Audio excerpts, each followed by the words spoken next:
आकाशवाणी नागपूर समृद्ध शनिवारी आपल्याला ठळक बातम्या देत आहे। राज्यात विविध शासकीय परीक्षा ऑनलाईन पद्धतीने घेण्याच्या दृष्टीने आवश्यक शिफारशी करण्यासाठी राज्य शासनाने मुख्य सचिवांच्या अध्यक्षतेखाली उच्चस्तरीय समिती स्थापन केली आहे।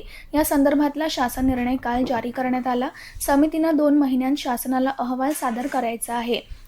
राज्य अन्न आणि औषध प्रशासन अर्थात FDAने तक्रार पोर्टल सुरू केल्यापासून आरोग्याला हानिकारक अन्नपदार्थांच्या सर्वाधिक तक्रारी पुणे जिल्ह्यातून आल्याची माहिती आयुक्त तुकाराम मुंढे यांनी काल दिली।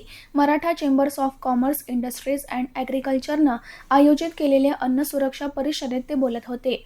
CBSEच्या इयत्ता 10वीच्या दुसऱ्या बोर्ड परीक्षेचा निकाल जाहीर झाला असून डिजिलॉकर रिझल्ट्स पोर्टलद्वारे विद्यार्थ्यांना त्यांचे निकाल पाहता येतील।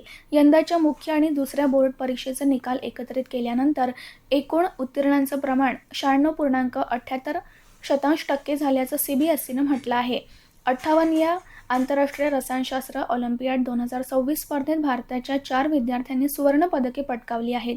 उझबेकिस्तानमधील ताश्कंद येथे 10 ते 19 जुलै 2026 या कालावधीत आयोजित करण्यात आलेल्या 58व्या आंतरराष्ट्रीय रसायनशास्त्र ऑलिम्पियाड 2026 स्पर्धेत भारतीय संघाच्या 4ही विद्यार्थ्यांनी सुवर्ण पदके पटकावली। आंतरराष्ट्रीय रसायनशास्त्र ऑलिम्पियाडच्या इतिहासात भारताने प्रथमच 4ही स्पर्धकांच्या माध्यमातून सुवर्ण पदके मिळवली। भारतीय संघातील ओडिशाच्या भुवनेश्वर येथील देवदत्त प्रियदर्शी, पंजाबच्या मंडी गोबिंदगढ येथील हर्षित सिंगला, दिल्लीचा कबीर चिल्लर आणि तेलंगणा हैदराबाद येथील संदीप कुची यांनी सुवर्ण पदक मिळवले आहे। वर्धा जिल्ह्याच्या रोठा येथे घडलेल्या 12 वर्षीय बालिकेच्या हत्येच्या प्रकरणाची महाराष्ट्र राज्य बाल हक्क संरक्षण आयोगाने गंभीर दखल घेतली आहे। आयोगाच्या 2 सदस्यांनी वर्धा गाठून प्रकरणाची सविस्तर माहिती घेतली आणि संबंधित आरोपीवर कठोर कारवाई करण्यासाठी आयोग वचनबद्ध असल्याचे स्पष्ट केले।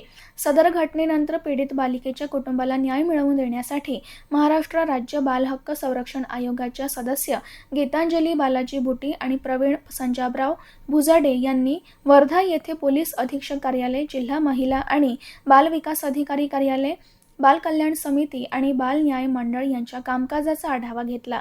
याबरोबरच ठळक बातमीपत्र संपलं। यापुढील ठळक बातमीपत्र रात्री 8:42 प्रसारित होईल। नमस्कार।